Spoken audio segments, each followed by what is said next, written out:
아멘. 아멘. 감사합니다. 오늘은 청년아 일어나라 라는 제목으로 말씀을 전하도록 하겠습니다. 오늘은 부활후 제3주입니다. 예수님께서 죽은 자를 살리신 세 번째 사건이 청년아 일어나라. 제가 부활주일날 나서라야 일어나라 라는 제목으로 설교를 했습니다. 지난주에는 예수님께서 회당장 야이로의 딸인 소녀야 일어나라 라는 제목으로 말씀을 전했습니다. 오늘은 예수님이 세 번째로 죽은 자를 살리신 바로 이 청년, 참 혼자 아들을 키웠던 바로 이 싱글의 바로 그 하나밖에 없는 아들을 청년아 일어나라 하고 살리셨던 바로 세 번째 예수님이 살리신 기적사건을 오늘 말씀드리려고 합니다. 나서라야, 소녀나, 청년아 대상은 달랐지만 한 가지 공통적인 것은 일어나라 였습니다. 그들은 잤지만 자칫 잔 게 아니고 예수님 보시기에는 죽은 것입니다. 죽은 거나 자는 것은 같은 것이죠. 우리는 자는 것과 죽은 것이 분리되어 있지만 주님이 보실 때에는 그것은 하나인 뿐입니다. 그래서 일어나라, 일어나라. 여러분 오늘 일어나라고 하는 이것이 우리에게 주는 의미가 충분하게 제가 설교하는 이상으로 여러분과 온 세상에 충분하게 여러분 속에 반영되기를 저는 마음으로 바랍니다.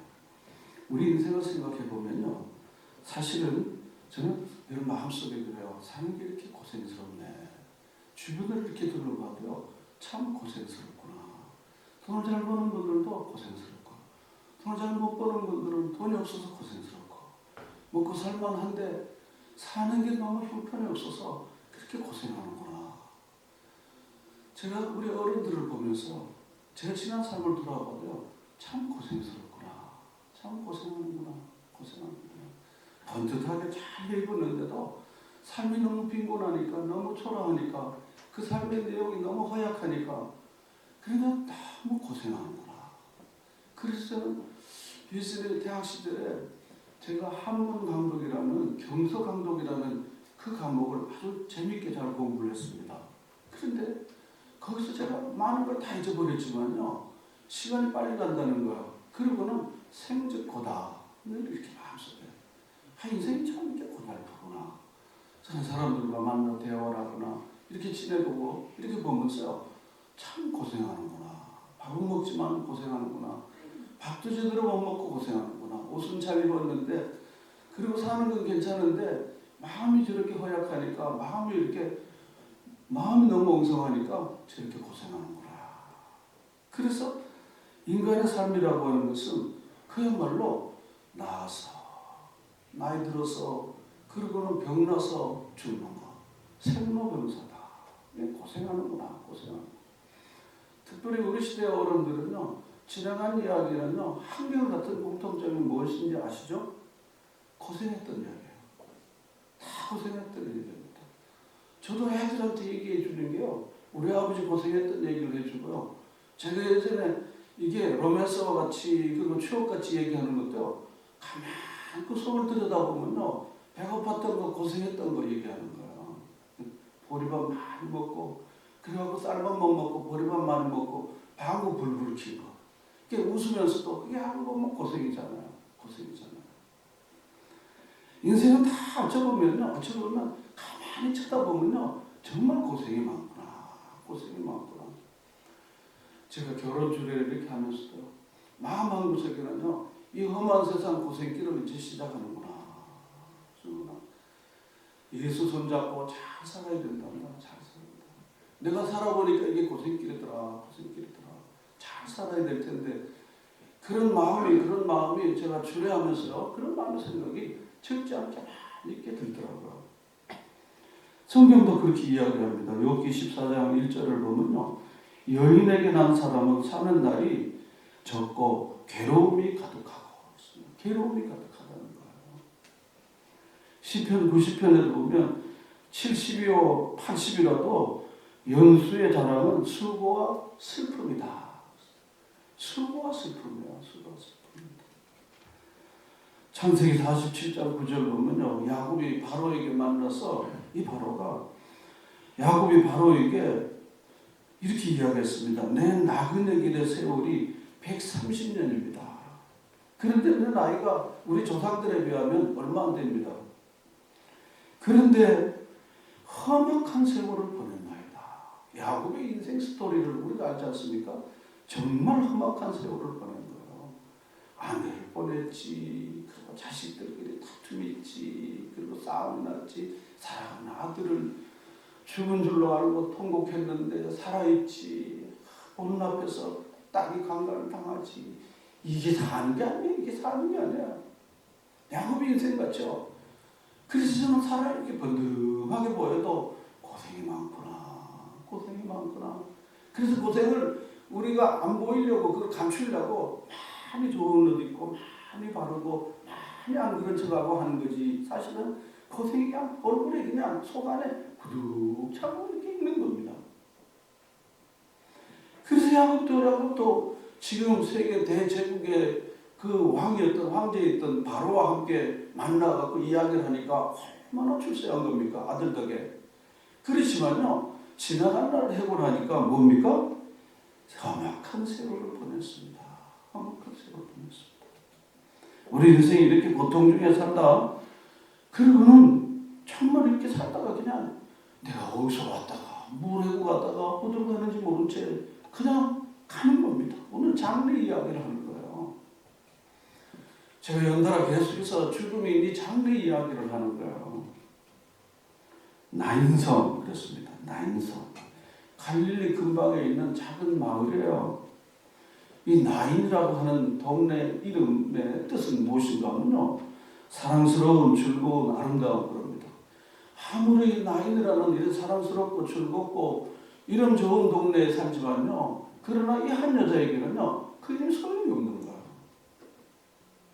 하나밖에 없는 아들이, 그렇게 생태 같은 아들이 그냥 난데없이 죽었으니까. 난데없이 죽었으니까.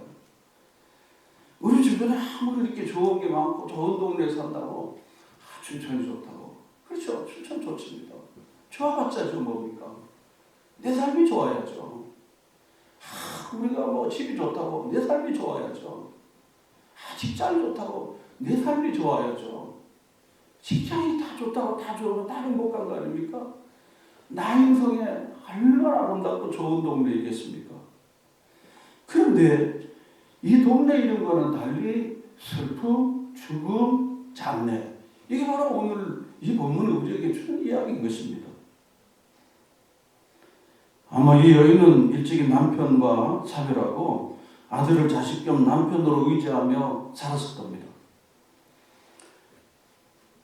이 여인에게 있어서는 아들이 없는 삶은 무의미한 것입니다. 돈 벌어서 아들 사는 게, 아들이 맛있는 거 먹는 거 보면 자신은 배고파도 그냥 좋은 거예요. 그렇게 살았는데 그만 그 아들이 죽은 거야. 자기 삶의 존재가 없어지게 된 거야. 자기 삶의 의미를 다 잃어버리게 된 겁니다. 눈물바다가 된 겁니다. 저는 자녀들이라도요, 가족들이라도 일정하게 거리를 좀 둬야 된다는 것을 제가 나이가 좀 들면서 깨달은 거야. 왜냐하면 이렇게 되기 때문에. 기대하게 되고 희망하게 되는데, 희망만큼 기대만큼 자식들이 다, 주변 사람들이 내 남편이, 내 아내가, 내 부모가, 내 자식이 그렇게 해준다는 보장은 다 이상 없는 거야. 그래서 저는 깨달은 게 무엇인가, 사랑은 하되 일정한 거리감을 둬야 된다. 거기다가 애는 쓰지만은 거기다가 큰 기대를, 우리의 기대를 하나님께 둬야지, 거기다가 기대를 둬서는 안 되겠구나 하는 것을 제가 조금 느끼게 되더라고요. 그런데 이 여인이 어떻게 이렇게 고통스럽게 됐습니다. 오늘날도 혼자 애를 키우는 게 어려운데, 싱글맘들이 어렵지 않습니까? 그런데 이때 당시에 혼자서 이 아이를 어떻게 키웠는데, 이 아이가 이제 좀 철들어서 무언가 좀 하면 의지하고 살 만한 기둥이 확 무너지게 된 겁니다. 그 다음 오는 게 뭡니까? 장래 행례예요. 장래. 죽음을 향한 행진, 장래 행례입니다. 야이로의 딸이 장래가 났습니다. 나사로가 죽어서 장래가 나고, 우리 부모님들이 돌아가서 장래 나고, 장래.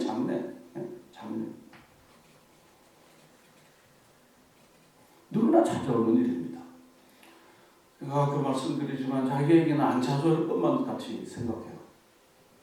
주변에 가까운 분이 부모가 돌아가서도 자기 죽음에 대해서는 별로 생각하지 못하는 것이 우리가 갖고 있는 한계입니다. 장례식에 가도 자기 죽음에 대해서 처절하게 한번 생각해보지 않고 그리고는 조의금 넣고 그리고 같이 예배드리고 그리고는 식사 함께 하거나 아니면 말고 그냥 돌아가는 거예요. 자기 죽음에 대하여 한번 치열하게 생각해볼 기회를 갖지 못한 채 우리는 어쩌면 그렇게 살고 있는지 몰라요.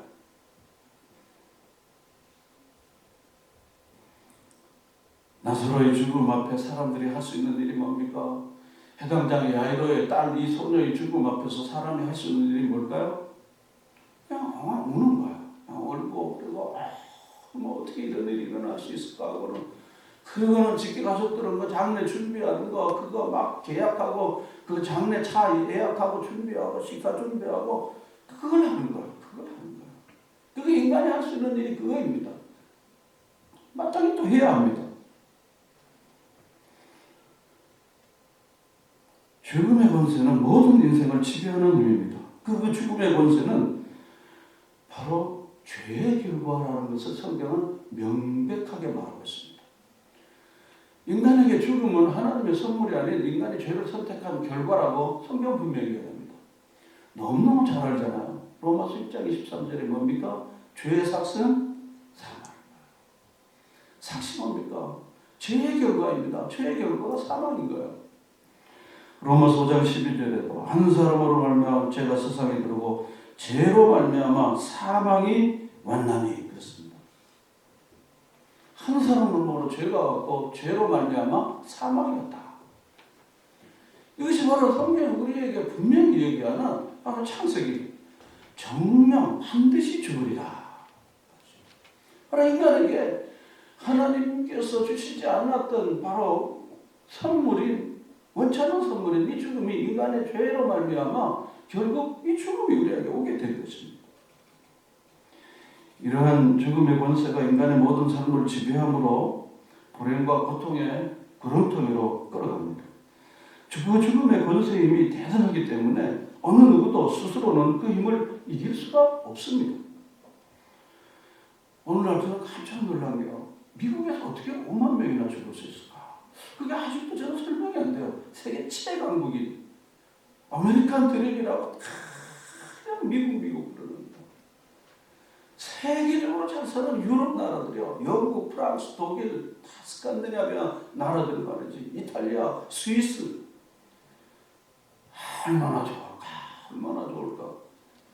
근데 얼마나 많은 사람들이 바로 이 코로나로 이렇게 죽어가는지 모르는데 뭡니까? 인간이라고 하는 것은요. 인간이라는 것은 도무지 죽음 앞에서는요. 속수무책이라는 것을 열심히 질문해 주는 것입니다. 어제 제가 슬픈 소식을 하나 받았습니다. 새드 뉴스 그러면서 인도에서 우리 캐롤라인 교수가 우리 여기 간증하고 듣잖아요. 그 언니가 미국에 사는데 코로나로 죽었다는 소식을 자기가 받고 기도해달라고 저에게 카톡 메시지가 왔어요. 이제 거기 가서 치료를 받으려고 그랬는데 그만 치료받기 전에 수술 받기 전에 그냥 죽게 됐다고. 마음이 굉장히 그렇습니다. 결국은 우리는 누구나 다 죽는데 마지막에 영원한 멸망으로 영멸로 그리고 이렇게 끌고 간다고 있는 사실이 그것이 마치 그냥 종교적인 신화나 남의 이야기처럼 우리에게 생각하는 습성이 우리에게 자연스럽게 온 겁니다. 그래서 잘 살려고는 하지 잘 죽으려고 하는 문제, 소위 웰다잉에 대해서 생각을 잘 안 합니다. 웰빙에 대해서는 깨끗하게 해야지, 좋은 거 먹어야지, 손을 씻어야지. 요즘 코로나 이후에 더 그럽니다. 그렇지. 그것보다 더 중요한 문제에 대해서는 우리는 그것은 별로 반갑지 않으니까 그건 다 없는 채 사실은 실존하고 분명히 낙이도 오는 건데 없는 것처럼 우리는 그렇게 살려고 하는 것이 마치 굉장히 신사적이고 굉장히 유쾌한 삶이라고 생각하고 그걸 접어두고 무시하고 우리가 이렇게 살아가는 것입니다. 언제 그걸 직시하는가 하면 배가 좀 아픈데 가봤더니 6개월 선고. 그때부터 이제 죽음이 자기 앞에 현실로 오는 거야. 자기 가족이 그러면. 그러나 지금 저나 여러분은요, 그걸 실감하기에는 때가 안 된 거죠. 여기 본문 말씀해 보면요, 이 아들이 죽게 돼서 이 과부는 삶의 소망을 다 잊게 된 것입니다. 자, 이제 본문 말씀으로 가서 보겠습니다. 예수님께서 나인이라는 성으로 가서 제자들과 동행했다. 11절에.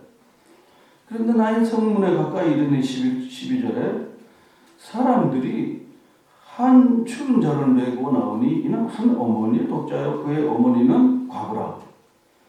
그 성에 많은 사람도 그와 함께 나왔다. 나사로는 거의 죽을 뻔했는데 예수님이 지체함으로 죽게 됐습니다. 다시 살렸습니다. 해당장의 야이로의 딸도 거의 죽게 됐는데 예수님이 지체함으로 결국 죽게 돼서 살린 거죠. 뭔가 이 두 번째, 처음 두 번과 이 세 번째 예수님이 죽은 자의 살리신 사건의 차이는 뭔가 하면, 앞서는 거의 죽게 됐던 상황이었더라면 예수님께 처음 소식이 왔을 때는, 그런 오늘 본문에서는 무엇입니까? 이미 죽은 상태라는 것입니다. 죽은 상태라는 것입니다. 죽은 자였습니다. 그런데 주님께서 이 나인성 이 여인에게 갔습니다. 3절에 보면 주께서 이 여인을 보시고 그랬습니다. 보시고 불쌍히 여기셨다 한 것입니다. 예수님은 죽음을 정면으로 대결하신 것입니다. 여러분, 무슨 일이든지 좀 냄새나거나 불쾌한 사람들요, 상대하기 싫은 사람 피하는 것은 쉽지만요, 그 사람에게 다가가서 그 사람을 포용하고 그 사람과 함께 교제하는 건요, 굉장히 어려운 일입니다. 너 싫어? 난 너 안 받아. 전화 안 받으면 그만이거든요. 0.1초면 되는 거야. 은기를 안 주면 되는 거거든요. 전화 안 받으면 내가 너한테 아쉬운 소리 할 거 없잖아. 너 안 보면 되잖아. 시하고 나가고 그만인 거야. 기도가 필요 없죠. 하나님의 은혜가 없죠. 예수님께서는 이 죽음을 갖고 있는 슬퍼하는 여인에게 다가가서 그 죽음 앞에 있는 이 여인에게 대결하신 거예요. 컨프런트라고 했죠. 대결하신 것입니다. 그리고는 관뒤에 따라오면서 슬피고 있는 이 여자에게 주님은 눈을 고정시키셨습니다. 예수님이 나인에 갈 때 11절에 보면요, 제자들과 많은 사람들이 같이 갔다고 그랬습니다. 그리고 이 장례 행렬에 얼마나 많은 이 성에 있는 많은 가족, 친구, 이웃들이, 동네 사람들이 동행했겠습니까? 예수님의 눈은 누구에게 있었는가 하면 슬퍼 울고 있었던 이 여인에게 있었던 겁니다. 이게 굉장히 중요한 일인 것입니다. 여러분의 눈길은 어디에 있습니까? 나한테 잘해주는 사람, 나한테 좋은 말 해주는 사람, 나하고 마음이 맞는 사람에게 유유상종은 참 좋아요. 예수님께서는 슬퍼하고 그리고 아파하고 힘들어하는 그 여인에게 다가가고 그에게 주목했다는 것입니다.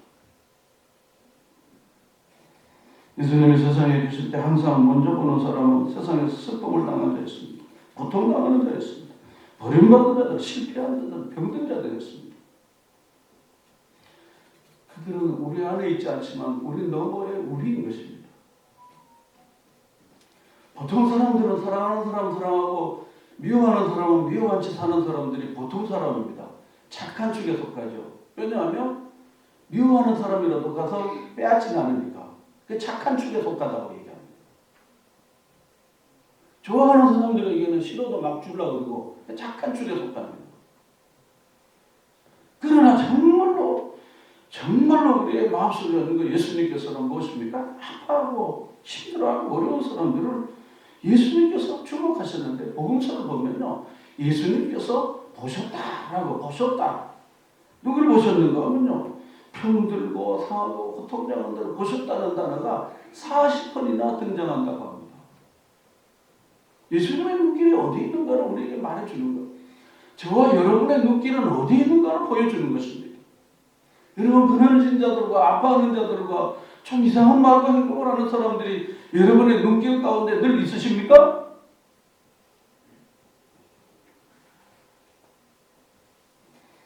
주께서 무리를 보시고 불쌍히 여기시니라는 말씀도 그 중에 하나이죠. 마태복음 9장 36절. 무리를 보시고 그리고 불쌍히 여기셨다. 이 불쌍히 여긴다는 말은 뭡니까? 같은 감정을 가진다. 같은 감정을 가진다. 그래서 NIV 성경에는 이렇게 말했습니다. 주님께서 그녀를 볼 때에 그녀의 마음, 예수님의 마음이 그녀에게로 들어가셨습니다. 이렇게 되었습니다. 영어로 His heart went out to her and he said, don't cry. 그녀의 마음속으로 예수님이 들어가신 거예요. 얼마나 아플까? 얼마나 힘들까? 여러분, 여러분에게 예수님의 마음이 여러분 속에, 저희 속에, 우리 교회 속에 예수님의 마음이 들어갈 수 있는 심령들이 되시기를 바랍니다. 그게 우리로 하여금 긍휼의 마음으로 행동하게 만드는 거예요. 불쌍히 여기지 않으면요, 우리가 긍휼의 마음으로 우리가 아무런 선행이 일어날 수가 없는 겁니다. 그래서 여러분의 마음이 지금보다 훨씬 더 따뜻하기를 바라요. 얼마나 힘들어. 청년들이 졸업을 했는데 이력서를 받아주지도 않는 거예요. 이 코로나 때문에 얼마나 힘들까. 졸업장은 받아놨는데 어디 갈 데가 없으니까 얼마나 힘들까. 이 아이들이 학교를 가야 될 텐데 집에서 컴퓨터 앞에서 혹은 텔레비 앞에서 그렇게 막 앉아있으니 얘를 키우는 엄마들이 얼마나 땀이 느끼고 애들하고 이렇게 있으려니 얼마나 힘들까. 우리 할머니들이 경로당을 닫은 지가 벌써 오래됐으니까요. 응? 그냥 막 집에서 그냥 자식들은 가지 마라 어디 가지 마라 그러고 계시니까 얼마나 그렇게 답답하실까. 응? 직장에 일하는 사람들이 일거리가 떨어져서 수입이 팍팍 떨어지고 응? 흘러야 산다. 제 작은 글을 통해서 조금 나타냈습니다. 여러분, 불쌍히 여기는 마음, 긍휼히 여기는 마음 보시고 불쌍히 여기는 마음이 여러분의 삶의 행동이 되어지고 여러분의 삶에 가득 차는 그런 마음으로 여러분들이 살게 되기를 바랍니다. 그 여인이 느끼는 마음이 어떤 신지를 예수님께서 아셨기 때문에 울지 마라, don't cry. 울지 마라, 울지 마. 이게 아니에요. 울지 마라, 울지 마라, 울지 마라. 내가 내 눈물을 닦아줄게. 울지 마라, 울지 마라. 내가 내 눈물을 닦아줄게. 내 눈에 기쁨을 내가 줄게. 전혀 그런 심정을 가지고 이 여인에게 그냥 가벼운 감상적으로 립 인사로 울지 마, 울지 마, 울지 마. 이게 아닙니다. 여러분, 제가 오늘 이 본문을 설명하는 설명이 여러분들에게 가슴에 와닿고 이해가 충분히 되십니까? 여러분 마음속에 정말 이게 예수의 마음인 것입니다. 예수님의 마음이십니다. 물론 우리나라 교회는 예수의 마음을 없지 예수님께로 뭔가 구하는 마음만 가득 차는 것이 우리나라 교회입니다. 주세요, 주세요, 주세요. 좋은 사람 만나게 해주세요. 좋은 집 가게 해주세요. 좋은 데 취직하게 해주세요.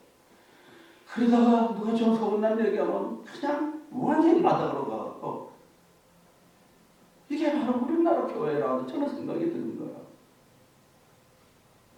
여러분, 예수님의 마음이 여러분의 삶 가운데서 모든 행동의 동기가 되고 여러분의 선행의 모든 동기가 되어지는 예수로 사는 여러분들이 되시기를 바랍니다. 선교사님들이 오지도 가지도 못하는 거예요. 오지도 가지도 못하는 거예요. 점점 어려워지는 거예요. 얼마나 어려울까. 잘 견뎌라, 잘 견뎌. 다 어려운 거야. 너만 어려운 게 아니다. 견뎌라, 견뎌라. 조심하고 잘 견뎌라. 기도하고 하나님의 분명히 정말 주실 거야. 예수님께서 여기 본문에 말씀해 보시면요. 13절에 주께서 과부를 보시고 불쌍히 여기사 울지 말라 하시고 울지 말라. 그리고 14절에 보면요. 가까이 가서 뭐에 손을 대셨습니까? 관에 손을 대신 거예요. 관에 손을 대신. 이 관에 손을 대는 것은요. 관에는 뭐가 있습니까? 시체가 있는 거예요. 구약 성경에 따르면요. 경건한 유대인들은요. 두 가지는 노타치입니다. 절대로 만지지 말아야 할 두 가지가 있어요. 하나는 뭡니까? 시체를 만지지 마라. 삼손이 그걸 했어요. 두 번째는 뭘 만지지 말라고 그러냐면 나병 문둥병자를 만지지 말라. 이게 마치 저주의 상징이기 때문에 만지지 말라 그런 겁니다. 예수님은 많은 사람들로부터 랍비라고 칭함을 받았습니다. 성경으로 설명했으니까. 근데 예수님께서는 불쌍히 여기는 마음, 긍휼히 여기는 마음이 많으셔서 기존에 있는 모든 율법을 부서뜨리고도 바로 이 관에다가 손을 댄 겁니다. 여러분, 좋은 전통은 마음에 품지만요, 나쁜 가습이나 나쁜 전통들요, 나쁜 구습에 여러분이 얽매이지 말기를 바랍니다. 예수님이 만약 이 전통과 이 구습에 많이 눌려있더라면요, 절대로 만질 수가 없어요. 그 남양한 대로 만지고는 고쳐줄 수가 없어요. 구습을 깨뜨리는 사람들이 있는가 하면 예수를 믿어도 구습에 늘 30년, 40년 전에, 20년 전에 청년 때, 소년 때 가지고 있던 구습에 눌려있는 사람들도 있어요.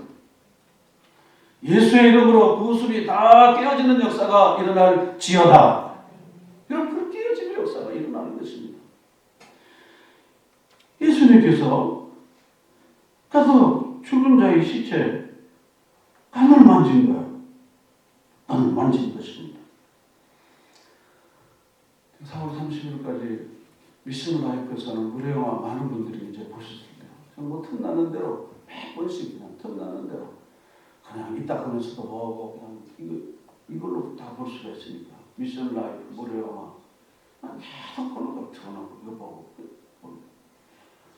손영훈 목사님하고 보신 분들 다 아시잖아요. 그 해양원에 나병 환자들과 함께 동고동락을 하셨잖아요.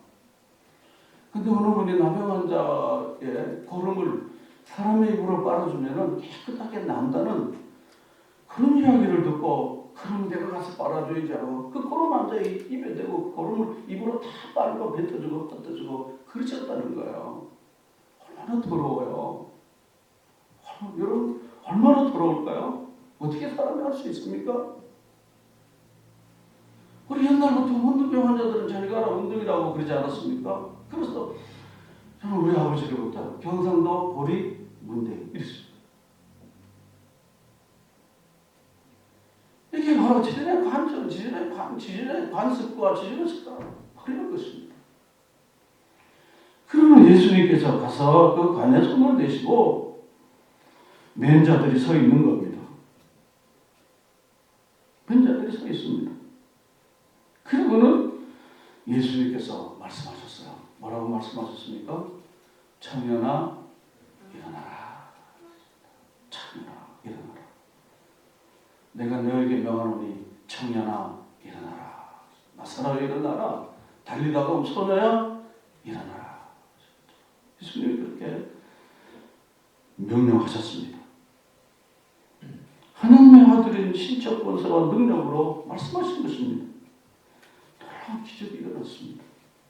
죽은 자가 살아난 겁니다. 예수님의 이 동정은 능력으로부터 일어난 것입니다. 울지 마라 그럴 때 감상적인 위로가 아니라 내가 너의 눈물을 닦아줄게. 네 아들을 내가 살려놓을게 하는 예수님의 그 간절함이 능력으로 나타나게 된 것입니다.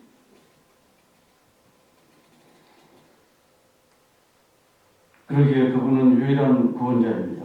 우리를 죄와 사망에서 고통과 슬픔에서 구원해 주시는 분이십니다. 근데 본문 말씀을 보면요, 나사로나 그리고 야이로의 경우에도 다 모두 주변 사람들의 믿음의 동기에 의해서, 예수님의 기적의 동기는 본인이나 주변 사람들의 믿음으로 말미암아 이 치유를 일으켰습니다. 내 믿음이 너를 어떻게 했다고요? 구원하였다. 이게 표준입니다. 그리고 내 친구들이 데려온 그 한 중풍병자는요, 예수님께서 고치실 때요, 내 친구들의 믿음, 그런 것입니다. 근데 본문은 바로 이 여인에 대한 믿음을 아무런 언급이 없습니다. 죽은 자는 믿음이 없는 사람으로 미루어집니다. 이 청년은요, 주변에 아무도 예수님이 고쳐주실 것이라는 믿음을 표현했다는 흔적을 이 본문에서, 이 상황에서 볼 수가 없었습니다. 할지라도 자신이 슬퍼하는 자들에게 다가가셔서 자신이 주권적으로 이 모든 슬픔을 거두고 죽은 자를 살리시는 권세를 나타내시는 분이시라는 것을 보여주는 것입니다. 청년아, 내가 내게 명하노니 일어나라. 예수님은 가벼운 동정만 하시는 것이 아니라 눈물을 기쁨으로, 탄식을 감사로 바꿔놓을 수 있는, 죽음을 생명으로 바꿔놓을 수 있는 능력이 있으신 분이신다는 것을 보여주는 것입니다. 그리고는 예수님께서 15절 말씀을 보면 죽었던 자가 일어나 앉고 그랬습니다. 죽었던 자가 살아났으니까 일어나고 앉게 되는 거 아니겠습니까? 그리고는 살아났으니까 어떻게 해요? 말도 하는 거죠. 살아났는데 일어나지도 못하고 그리고 앉지도 못하고 말도 못하면 이 사람은 산 게 아니죠. 산 게 아니죠. 그리고는 예수님께서 그 살아났던 그 청년을 어머니에게 주시니 그랬습니다. 어머니에게 주시니 그랬습니다. 제가 늘 보는 메시지 성경에는요, 예수님께서 그 어머니에게 그 살아난 아들을 선물하셨다. 프리젠트라고 하는 단어를 이렇게 썼더라고요. 선물로 이렇게 주신 거예요. 죽은 아들을 예수님께서 살려갖고는, 그리고는 살려갖고 그 어머니에게 좋은 선물로 이게 주신 것입니다. 주신 것입니다. 요한복음 5장 24절에 보면요, 내가 진실로 너희에게 이르노니 내 말을 듣고 나 보내신 이를 믿는 자는 영생을 얻었고 심판에 이르지 아니하느니 사망에서 생명으로 옮겼느니라 하셨습니다. 바로 예수님이 말씀하신 그대로 이루어지게 된 것입니다. 나의 말을 듣고 내 보내신 이를 믿는 자는 영생을 얻고 심판에 이르지 않고 사망에서 어디로요? 생명으로 옮깁니다. 사망의 생명으로. 예수님과 마주친 장래 행렬, 죽음의 행렬, 이제는 생명의 행렬이요, 축복의 행렬로 바뀌어지게 됐습니다. 나이상 이 여자에게는 이 슬픔, 이 고통이 예수님이 오셔서 큰 기쁨으로 선물을 주께로부터 받게 된 것입니다. 그래서 초상집이 잔치집이 된 거예요. 초상집이 잔치집이 된 것입니다. 그러면 왜 주님이 이런 기적을 일으켰을까요? 오늘 세상 앞에 예수 그리스도만이 죽음을 이기신 생명의 주인이시여 하나님 되심을 선포하는 것이 예수님이 죽음을 이기시게 하시는 권세가 있다는 것을 바로 이 사건을 통해서 더 잘 구체적으로 보여주게 된 것입니다. 그러면 오늘 오고 오는 많은 세대의 사람들에게 나는 죽음을 이기고 내가 생명의 주가 되는 것을 이 사건을 통해서 예수님은 분명히 보여주게 된 것입니다. 죽음의 사자인 사탄은 굉장히 의기양양했어요. 아담 이르러 계속해서 죽음의 신에 계속해서 점령하는 거예요. 점령하는 겁니다. 아무도 이 죽음의 신이 끌고 갈 때 그 죽음을 뿌리치고 피할 수 있는 사람이 한 사람도 없습니다. 세상에서 가장 힘 있는 세력, 군주, 바로 죽음의 신의 사단입니다. 그러면 예수님께서 바로 이 죽음의 신을 깨뜨리고 이 청년에게 일어나라 하시면서 사단은 손도 쓸 수 없도록 하시고 생명이 사단에게 있지 않고 주님께 있다는 것을 보여주는 것입니다. 로마서 14장 9절 말씀하면 예수님은 죽은 자와 산 자의 주가 되신다라고 말씀했습니다. 요한계시록 1장 18절에도 예수님은 세세토록 살아있어 사망과 음부의 열쇠를 가지신 분이라 하셨습니다. 우리가 잘 아는 요한복음 15장 25절 6절 말씀은 우리가 너무너무 잘 알고 있습니다. 예수님 자신이 나는 부활이요 생명이라. 생명이라. 살아서 나를 믿는 자는 영원히 죽지 아니하리니 그러므로 예수 믿는 자에게 사실 죽음은 다음 문으로 가는 것에 불과한 것이지 육신의 죽음은 영원히 사는 생명으로 옮기는 하나의 과정에 불과하다는 것을 보여주는 것입니다. 우리는 가족들을 다 먼저 보는 경험들이 있습니다. 중에 예수 그리스도를 구주라 고백했던 믿음의 사람들은 죽은 게 아니라 알고 보면 오늘이 나사로나 야이로 소년이나 오늘이 청년을 생각할 때 무엇입니까? 죽은 게 아니라 알고 보면 그분들은 장인 것입니다. 주님의 천군 천사의 나팔 소리와 함께 오실 때 이분들이 자다가 다 깨어나서 정말 온전한 영원한 새 생명을 누리게 된다고 하는 것입니다. 저는 그래서 이 부활의 주님 생명을 우리에게 주시는 영원한 생명을 주시는 이 예수 그리스도를 믿는다고 하는 것은 선택이 아니고 무엇일까요? 필수입니다. 필수입니다. 졸업을 하려고 필수과목 꼭 해야 돼요. 우리에게 미래에 대해서 딱 한 가지, 우리 인생의 미래에 대해서 다 불확실하지만 한 가지 확실한 거 여러분 아시잖아요. 뭘까요? 언젠가 죽음에 대해서는 그냥 제쳐놓고 사는 거예요. 젊을수록 더 제쳐놓고 사는 거예요. 근데 사랑하는 언니가 죽으면 그 다음부터 죽음이 자기 일로 오는 거예요. 사랑하는 남편이 갑자기 탈이 나면요, 그때 자기 죽음이 오는 거예요. 근데 언제 어떻게 올지 모르는 거예요. 근데 분명 확실한 거는 다 죽는다는 것입니다. 인생이 풀 수 없는 이 문제에 대하여 주님께서 우리에게 분명히 답을 주시면 나는 부활이요 생명이라고 주십시오. 그리고는 두려워하는 일에게 내 아버지 집에 거할 것이 많도다 라고 말씀해 주신 것입니다. 예수님을 만나면 절망 중에 있던 사람도 소망을 갖고 새롭게 인생을 살 수 있습니다. 예수님을 만나면 슬픔과 고통이 변하여 기쁨이 됩니다. 나사로와 그의 온 가족들이 너무 크게 기뻐하지 않았습니까? 회당장 야이로와 그의 모든 가족과 그 집안에 일하는 모든 사람들이 다 얼마나 기뻐했겠습니까? 야이로의 딸이 살아났으니까. 오늘 이 여인과 아들과 주변에 장례를 하고 장례 행렬에 갔던 사람들이 얼마나 깜짝 놀랐을까? 다시 본문으로 가겠습니다. 본문 16절에 보니까 모든 사람이 두려워하고, 공포 두려움이 아닙니다.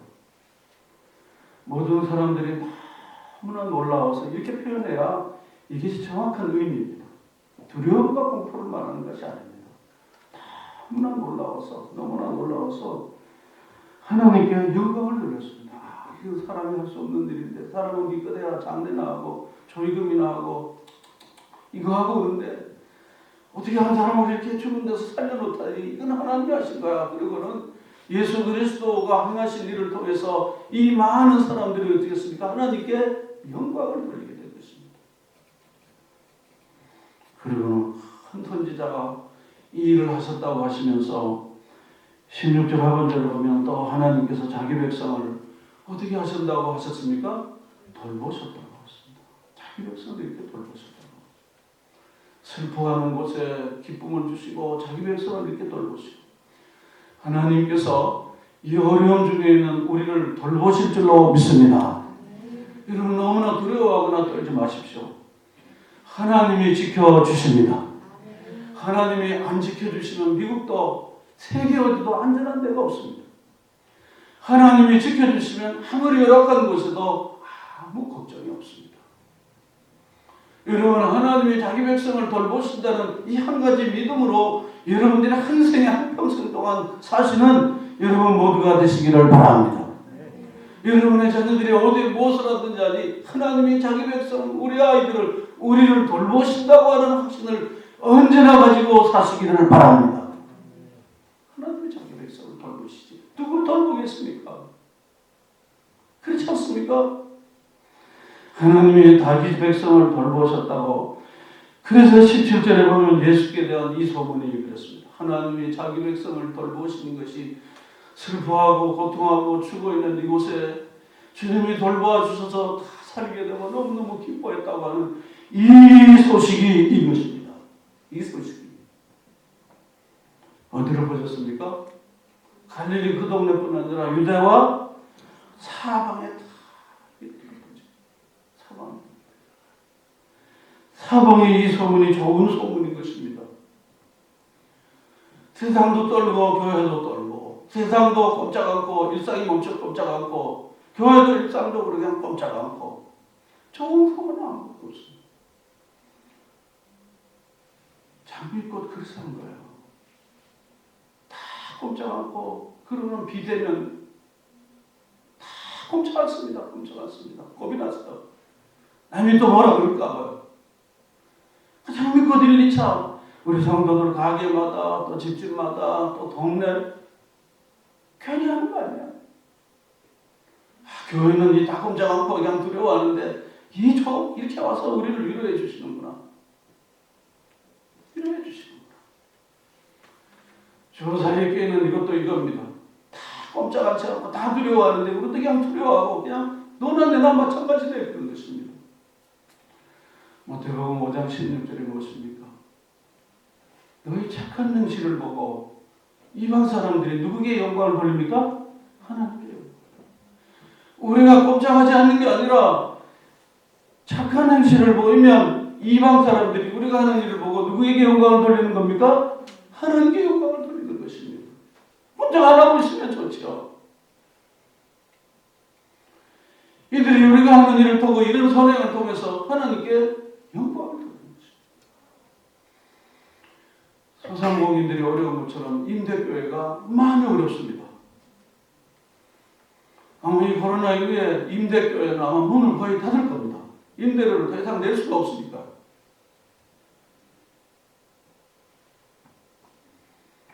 그래서 좋고 있으면 좋은데 우리도 어려운데 정신 나눠주는 거예요. 많지 않지만 나눠주는 거예요. 인도네시아도 다 무슬림이지만 어렵다 그러니까 조금 나눠주는 거예요. 인도의 사람들 다 꼼짝 마음으로 트는 거예요. 참 감사한 게요. 나라에서 4인가가 100만 원 준다 그러죠. 미국은 더 많이 주더라고요. 어른은 1200불, 애들은 500불 그러는 거예요. 응? 그 다음에 뭐 소득이 적은 사람은 또 몇천 불씩 또 주고, 그 미국 부자들 더 많이 주는 거예요. 일본도 주고, 우리도 애들 하나에 7세기 아이들 40만 원씩 주고, 응? 경기도는 군에서 얼마 주고 또 도에서 주고 다 이렇게 주는 거예요. 누구든지 다 받는 거예요. 다 받는 거예요. 보편 복지니까 다 받는 거예요. 사실 그냥 우리가 그냥 뭐 받아 쓰면 되죠. 뭐. 그래서 그것 때문에 소비가 많이 늘었다는 결과가 나왔습니다. 착한 행실을 통해서 꼼짝하고 있는 게 아니라 우리가 그냥 있는 게 아니라 우리가 나누면 어떻게 합니까? 많은 사람들이 우리를 통해서 저들의 입으로 하나님께 영광을 드립니다. 영광을 드립니다. 죽은 자를 살리시고 없는 것도 있게 하시는 전능하신 좋으신 아버지께 더 깊은 소망을 두고 사시는 성도 여러분들이 되시기를 바랍니다. 세상에 건강도 있다가 없어지는 거고요. 돈도 있다가 없어지는 것이고요. 사랑하는 사람들도 있다가 없어지는 것이지만 푸른 마루가 껍질을 씻으나 우리 하나님의 말씀은 대대무궁토록 영원히 지속하십니다. 그러므로 여러분 하나님께 온전히 의지하고 하나님이 주시는 참된 평안과 그 참된 만족을 하나님께로부터 누리는 성도 여러분들이 되시기를 바랍니다.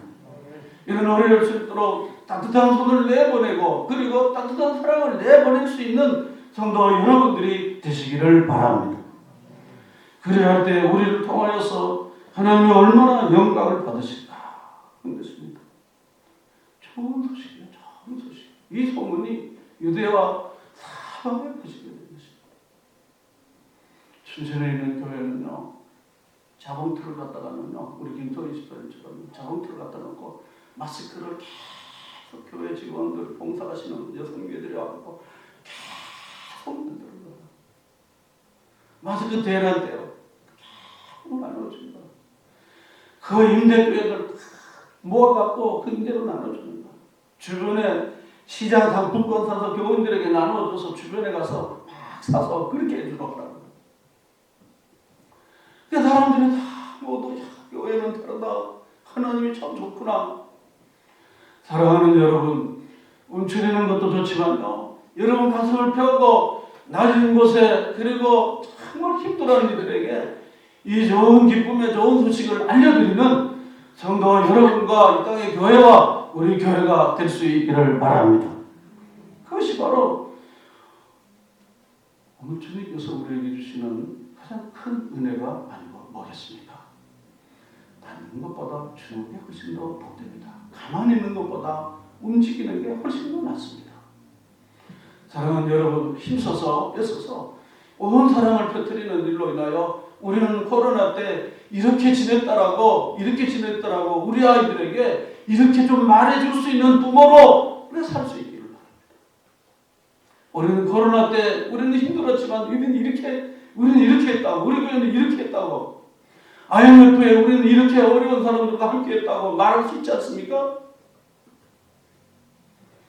주님께서 행하셨던 이 놀라운 일을 기억하면서 우리도 이 좋은 소식을 펴뜨리는 소문의 진원지로 여러분들이 그렇게 행하시는 사랑하는 효자 성도 여러분들이 다 되시기를 주의 이름으로 축원합니다. 다 같이 기도하겠습니다. 하나님 아버지, 슬퍼하고 고통하고 아파하는 곳에 우리 주님께서 오셔서 울지 마라 그렇게 말씀하시며, 그리고는 정연아 일어나라 말씀하셔서 일으켜주시고, 그 어머니, 슬퍼하는 어머니에게, 그리고